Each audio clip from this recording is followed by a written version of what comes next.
Hello. तो बेटा हम लोग देख रहे थे है ना, मोनोसैकेराइड पढ़े थे, ठीक है। अब मोनोसैकेराइड समझ में आ गया होगा आप लोग को क्या होता है। ऐसे कार्बोहाइड्रेट जिनको फर्दर हाइड्रोलिसिस नहीं किया जा सकता, ठीक है। जैसे कि कोई भी चीज होती है जिसको और नहीं तोड़ा जा सकता, ठीक है। तो उसको हम क्या बोलते हैं, जैसे अगर केमिस्ट्री में बोलें, ठीक है। तो एटम आप लोग समझते होंगे, एटम को बोला गया था, ठीक है। जॉन डॉल्टन ने बोला कि इसको फर्दर नहीं तोड़ा जा सकता, लेकिन फिर बाद में जे थॉमसन एंड बहुत सारे लोग आके, जेम्स चैडविक, इन लोगों ने क्या किया, उसको तोड़ दिया। उसके अंदर भी सब एटॉमिक पार्टिकल की डिस्कवरी कर दी, लाइक इलेक्ट्रॉन, प्रोटॉन, न्यूट्रॉन, ठीक है। तो जब हम कार्बोहाइड्रेट की बात करते हैं तो यहाँ पे सबसे पहला जो इसका टाइप होता है ना, दैट इज मोनोसैकेराइड। क्या होता है, ऐसे मोनोसैकेराइड्स, ऐसे कार्बोहाइड्रेट्स होते हैं जिनको आप फर्दर अगेन हाइड्रोलिसिस नहीं कर सकते, यानी कि तोड़ नहीं सकते, ठीक है। For example glucose, fructose, glyceraldehyde, ठीक है। मेनली ये कंटेन करते हैं 3 से 7 कार्बन, ठीक है। मतलब कि अगर मिनिमम 3 हो, मैक्सिमम 7 हो, तो हम कह सकते हैं, ठीक है, कि ये क्या है, मोनोसैकेराइड है। उसके बाद हमने देखा कि ये सॉल्युबल होते हैं वाटर में। दो इनके मेन फॉर्म होते हैं, एक होता है एल्डोसिस, दूसरे होते हैं कीटोसिस, ठीक है। एल्डोसिस ऐसे मोनोसैकेराइड जिसमें एल्डिहाइड ग्रुप कंटेन किया रहे, जैसे कि हमने देखा यहाँ ऊपर CHO था, ठीक है। कीटोन की जब हम बात करेंगे तो ऐसे मोनोसैकेराइड जिसके अंदर एक कीटो ग्रुप रहे, ठीक है। कीटो मतलब मैंने पहले बताया C डबल बॉन्ड, ठीक है, जो कि इसमें है। तो ये वाला जो फॉर्म है वो आपका एल्डोसिस हो गया, इधर वाला क्या हो गया, कीटोसिस हो गया, ठीक है। अब हम दूसरा देखेंगे। दूसरा जो यहाँ पे टाइप है वो है ओलिगोसैकेराइड, ठीक है। सेकंड टाइप हमारा यहाँ पे क्या है, ओलिगोसैकेराइड। ओलिगोसैकेराइड्स ये क्या होता है, इसकी अगर हम बात करें तो, अब जैसा कि मैंने बोला था, जो मोनोसैकेराइड होता है वो सबसे स्मॉलेस्ट होता है, ठीक है। तो सबसे छोटा जो होता है वो मोनोसैकेराइड होता है, ठीक है, जिसमें मिनिमम 3 से और मैक्सिमम 7 कार्बन होते हैं। अब जब वही मोनोसैकेराइड मैक्सिमम 2, ठीक है, मिनिमम 2 से ज्यादा और मैक्सिमम 9 तक, 2 से 9 के बीच में अगर मोनोसैकेराइड मिलते हैं, तब जाके एक ओलिगोसैकेराइड का फॉर्मेशन होता है, ठीक है। यानी कि 2 से लेके 9 तक जब मोनोसैकेराइड कंबाइन करके आपस में जुड़ते हैं, तो जाके ये ओलिगोसैकेराइड बनाते हैं, ठीक है। कैसे मिलते हैं, देखो यहाँ पे इनका जो ग्रीक वर्ड है ओलिगो, ठीक है। ओलिगो ये ग्रीक वर्ड से लिया गया है जिसका मतलब होता है फ्यू। सैकेराइड मैंने आपको बताया ये भी एक ग्रीक वर्ड से लिया जाता है जिसका मतलब क्या होता है, शुगर होता है, ठीक है। शुगर पता ही है, चीनी आप लोगों को, है ना। तो ओलिगोसैकेराइड को हम मेनली क्या कह सकते हैं, ठीक है। पहली चीज इनको डिफाइन करेंगे कैसे, कि ये पहली चीज तो एक हाइबो क्या होते हैं, कार्बोहाइड्रेट होते हैं, लाइक मोनोसैकेराइड, ठीक है। मिलते कब है हमको, तो ऑन हाइड्रोलिसिस, जब हम इनका हाइड्रोलिसिस करते हैं ना, तो ही हमें मिलते हैं मोनोसैकेराइड, ठीक है, सॉरी ओलिगोसैकेराइड। तो पहली चीज कार्बोहाइड्रेट है, दूसरा कब मिलते हैं, तो हाइड्रोलिसिस करने पे मिलते हैं। कितना मिलता है, तो हमें 2 से लेके 9 यूनिट तक के क्या मिलते हैं, मोनोसैकेराइड मिलते हैं। तो हम इसके डेफिनेशन में ये ऐड ऑन कर सकते हैं, ठीक है। पहली चीज ये मिला कहाँ से हमें, तो it comes from a Greek word, Greek word oligo, और जिसका मतलब क्या है, मीन्स क्या होता है, इसका फ्यू होता है, ठीक है। क्या होता है, अगर हम डेफिनेशन इसका लिखें तो क्या लिख लेंगे हम, defined as, it is defined as, it is defined as, ठीक है, it is defined as the carbohydrate, it is defined as the carbohydrates which have been, which have been hydrolysis, which have been hydrolyzed to give 2 to 9 unit of monosaccharides, monosaccharides, ठीक है। monosaccharide are known as, are known as क्या बोलेंगे बेटा इनको, तो oligosaccharide, ठीक है। इन्हीं को हम क्या बोलते हैं, ओलिगोसैकेराइड्स बोलते हैं। फॉर एग्जाम्पल की अगर हम बात करें तो एग्जाम्पल्स क्या हो जाएंगे इनके, ठीक है। एग्जाम्पल में हम इसको लिख सकते हैं बेटा रैफिनोज, ठीक है, रैफिनोज हो गया, ठीक है। यानी कि क्या होता है, एक ग्रीक वर्ड से ये मिला है, it come from the Greek word जिसका मतलब क्या होता है, फ्यू होता है, ठीक है। फ्यू वर्ड से ये मिल बना हुआ है, एक कार्बोहाइड्रेट है, कब मिलता है जब हम हाइड्रोलिसिस करते हैं और कितना मिलता है, तो 2 से लेके 9 यूनिट तक मोनोसैकेराइड मिलता है, उसी को हम बोलते हैं ओलिगोसैकेराइड। फॉर एग्जांपल में जैसे कि हो गया रैफिनोज हो गया, ठीक है। अब इसको भी फर्दर डिवाइड किया गया है ना, आगे भी इसको बांटा गया, आगे इसको 3 कैटेगरी में बांटा गया। पहला हो गया डाइसैकेराइड, दूसरा हो गया ट्राइसैकेराइड एंड तीसरा हो गया टेट्रासैकेराइड, ठीक है। अब ये क्या होता है, तो देखो कार्बोहाइड्रेट पे, अब ओलिगो देखो जब एक यूनिट थी, है ना, सबसे कम यूनिट से, तो उसको हमने बोला मोनोसैकेराइड। अब ओलिगोसैकेराइड के अंदर हमारे 3 आ जाएंगे, पहला हो जाएगा डाइसैकेराइड, फिर होगा ट्राई, फिर होगा टेट्रासैकेराइड। ये क्या होगा, तो ऐसे कार्बोहाइड्रेट जिनको जब ये हाइड्रोलिसिस होते हैं और 2 यूनिट देते हैं, ठीक है, कार्बोहाइड्रेट जब हाइड्रोलिसिस होने के बाद 2 यूनिट देते हैं मोनोसैकेराइड का, तो उसको हम बोलते हैं बेटा डाइसैकेराइड। वही कार्बोहाइड्रेट अगर हाइड्रोलिसिस होके 3 यूनिट देते हैं, तो उसको हम बोलते हैं ट्राइसैकेराइड। और वही कार्बोहाइड्रेट अगर हाइड्रोलिसिस होके 4 यूनिट हमें देते हैं, तो उनको हम क्या बोलते हैं, टेट्रासैकेराइड, ठीक है। तो ये तीनों चीजों हैं जिसे हम अलग अलग डेफिनेशन के रूप में लिखेंगे, ठीक है। तो सबसे पहला हमारा क्या हो जाएगा, it is further classified into 3 types, इसको हम लिख लेंगे यहाँ पे, it is further classified into 2 types, sorry, it is further classified into 3 types। कौन कौन से, तो सबसे पहला जो है बेटा वो है क्या है, डाइसैकेराइड, ठीक है ना। दूसरा हमारा है यहाँ पे ट्राइसैकेराइड, और तीसरा यहाँ पे क्या हो जाएगा, टेट्रासैकेराइड,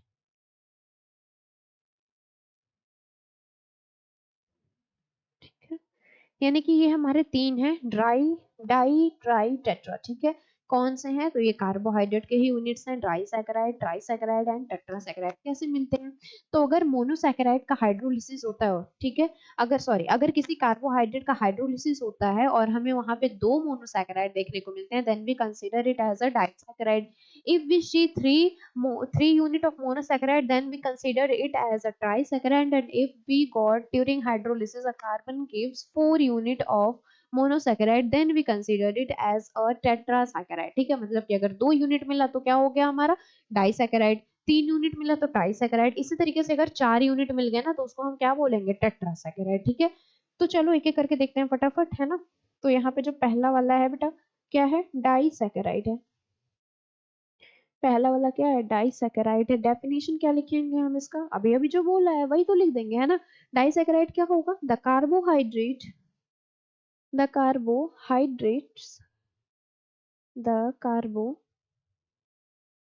carbohydrates have been the carbohydrates have been hydrolysis, ठीक है, hydrolysis to give 2 units of monosaccharides, ठीक है, नोन एज डाइसैकेराइड, ओके। अब बेटा हम बात करेंगे इनके जनरल फॉर्मूले की। जनरल फॉर्मूला क्या हो जाएगा इनका, ठीक है। जनरल फॉर्मूला लाइक देखिए क्या हो जाएगा, हम ले सकते हैं C12H22O11 and what is it, क्या है ये, माय गॉड मैम हमें तो पता है, इट इज अ सुक्रोज, ठीक है। सुक्रोज का फॉर्मूला है ये बेटा, है ना, sucrose C12H22O11, it is a sucrose, sucrose. अब आप देखो, अगर हम रिएक्शन करके देखना चाहे ना कि ये टूटता कैसे है, then you can see it. देखो क्या होगा, जब आप C12H22O11 को तोड़ोगे, हाइड्रोलिसिस करेंगे, यानी कि इसको पानी में डाल देंगे, ठीक है, तो ये किस एंजाइम के प्रेजेंस में होता है, ठीक है बेटा। ये एग्जाम क्वेश्चन है कि सुक्रोज कौन से एंजाइम के प्रेजेंस में ग्लूकोज और फ्रक्टोज में टूटता है। देखो ये चीज तो सबको पता है, ठीक है। How how can you be different from the other, आप दूसरों से अलग कैसे हो सकते हो। देखो आप सही क्वेश्चन का आंसर कब कर सकते हैं, ये चीज सबको पता है कि जब सुक्रोज टूटता है तो वो ग्लूकोज और फ्रक्टोज में टूटता है। लेकिन अगर यही एग्जामिनर ने क्वेश्चन पूछ दिया कि वो किस एंजाइम के प्रेजेंस में टूटता है, फिर क्या आप बता पाओगे। तो याद रखना कि जब ये टूटता है ना, तो उस जो एंजाइम का नाम होता है ना बेटा, वो होता है इनवर्टेज, है ना।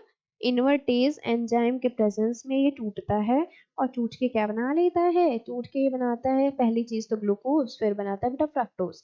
अगर इनके फॉर्मूले की बात करें तो क्या हो जाएगा, ठीक है, ऐसे लिखते हैं पहले C6H12 O6 plus C6H12O6. This one is glucose and this one is fructose. ठीक है, तो ये हमारा क्या हो गया, डाइसैकेराइड हो गया। अगर हम बात करें यहीं ट्राइसैकेराइड की, तो ट्राइसैकेराइड्स क्या हो जाएंगे, ठीक है।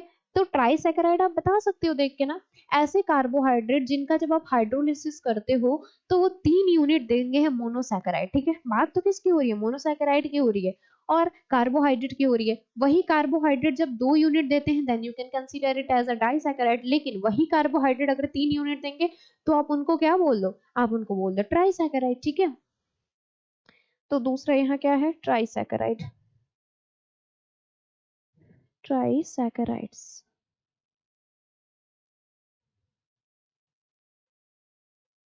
ठीक है, ट्राइसैकेराइड्स क्या हो जाएंगे बेटा, ट्राइसैकेराइड्स का एग्जांपल डेफिनेशन आप क्या लिख सकते हो, those carbohydrates, those carbohydrates which have been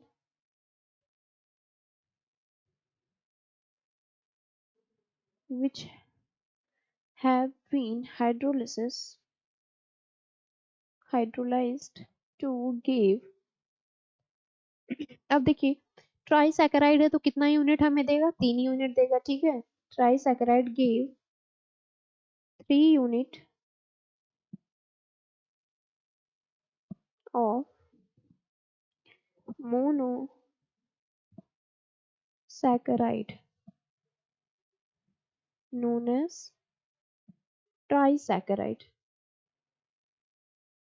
ठीक है, ऐसे कार्बोहाइड्रेट्स, ठीक है, जिनका हाइड्रोलिसिस करने पे वो 3 यूनिट देते हैं मोनोसैकेराइड, उनको हम क्या बोलते हैं, ट्राइसैकेराइड।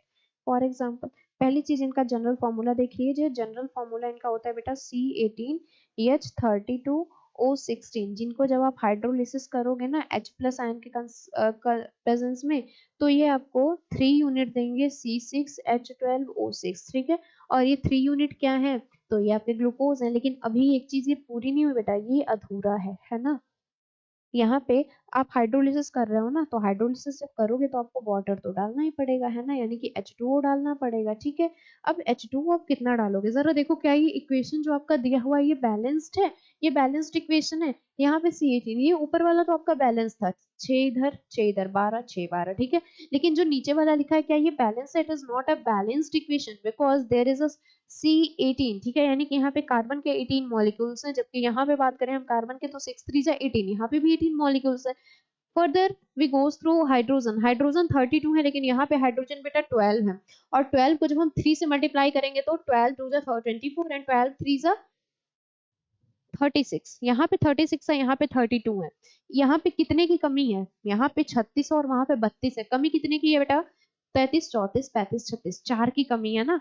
यानी कि आप यहाँ पे 4 की जगह यहाँ पे आप कितना हाइड्रोजन ऐड कर दो, 2। तो 2 ऐड करेंगे तो 2 2 4 ऑलरेडी हो जाएगा। ठीक है, तो ये आपका हो गया। ठीक है, अब ये कौन सा है, तो ट्राइसैकेराइड है ना। अब हमारे पास एक और बचा है तीसरा, जिसको हम क्या बोलते हैं, टेट्रा, टेट्रा सैकेराइड्स। टेट्रासैकेराइड ये क्या होता है, ठीक है, वही चीज है। अगर किसी कार्बोहाइड्रेट का, मैम अब आप डेफिनेशन देके समझ गए होगे, मैम एक कार्बोहाइड्रेट ही होगा जिसका जब हम हाइड्रोलिसिस करेंगे तो वो हमें 4 यूनिट देगा, किसका, मोनोसैकेराइड का, है ना। टेट्रा से नाम ही पता चल गया, टेट्रा है मतलब 4 यूनिट देगा, किसका देगा, तो मोनोसैकेराइड का देगा, उसी को हम क्या बोलेंगे, टेट्रासैकेराइड बोलेंगे। ठीक है, तो यहाँ पे डेफिनेशन आप क्या लिख सकते हो, कार्बोहाइड्रेट, ठीक है, carbohydrates which gave 4 unit of monosaccharides known as tetrasaccharides। ठीक है, इसको हम क्या बोलेंगे, टेट्रासैकेराइड्स बोलेंगे बेटा। जब हम इसके जनरल फॉर्मूला की बात करते हैं ना, तो जनरल फॉर्मूला क्या होता है इसका, इसका जनरल फॉर्मूला हो जाएगा C24। ठीक है, जनरल फॉर्मूला क्या हो जाएगा इसका, C24H42O21। ठीक है, प्लस इसमें और क्या डालेंगे, तो 3 H2O की जरूरत है। ठीक है, H प्लस के प्रेजेंस में ये क्या बन जाएगा आपका 4C6H12O6। देख लीजिए, अब आपका जो ये गिवन इक्वेशन है ना, ये भी क्या है, बैलेंस है। तो ये आपके 3 तरीके के क्या होते हैं, तो जो आपके ओलिगोसैकेराइड्स होते हैं ना, ये फर्दर 3 तरीके से क्लासिफाई किए जाते हैं। हमने पढ़ लिया मोनोसैकेराइड, हमने देख लिया ओलिगोसैकेराइड, अब हमारे पास एक बचा है पॉलीसैकेराइड। एंड पॉलीसैकेराइड आप नाम से ही समझ जाओगे। पॉली मैंने स्टार्टिंग में ही बताया जब हमने बात करी है पॉलीहाइड्रोक्सी की, ठीक है, तो जहाँ पे large number of hydroxyl group आ रहे थे। तो अब क्या है, कार्बोहाइड्रेट की हम बात कर रहे हैं, तो यहाँ पे large number of carbohydrate groups आएंगे, ठीक है। तो तीसरा टाइप हमारा क्या है, पॉलीसैकेराइड। पॉलीसैकेराइड्स, ठीक है।